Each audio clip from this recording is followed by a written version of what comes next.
The National Guard is a part of the military, typically called up by state governors to respond to natural disasters in order to provide capabilities that local and state law enforcement or relief agencies may not be able to provide.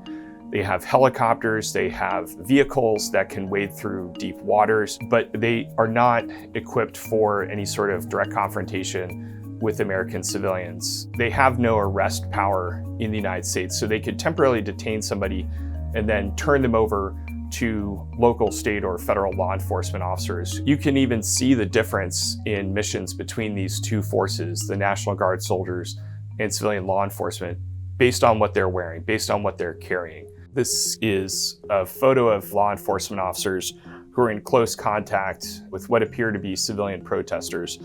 And they're wearing quite a lot of protective equipment. They're wearing ballistic helmets, and they're carrying what are normally called less lethal weapons. Essentially, a civilian version of a military grenade launcher. And the projectiles that it fires may contain tear gas. These things are typically not fielded by the US military at all. And in fact, the US military is actually prevented by law from using tear gas or other sort of chemical irritants in combat. The California National Guard soldiers that I see are carrying riot shields and batons, and those are really useful for trying to keep people at bay, helping to establish a perimeter for local, state, or federal law enforcement. The National Guard soldiers are basically only armed in terms of being useful for self-defense. They take their orders often from a joint task force commander, a task force that has been set up sort of in an ad hoc manner, specifically for the mission in a certain location. They ultimately, though, answer to the commander of U.S. Northern Command, and that person, who's a four-star general,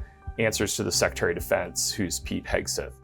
In Los Angeles, Guard troops have been used to provide security at places like the Wilshire Federal Building. In Washington, D.C., they appear to mainly have been used for cleaning things up, carrying out bags of trash, spreading mulch. We don't have any real sense that the Guard troops are doing anything that civilian law enforcement couldn't do.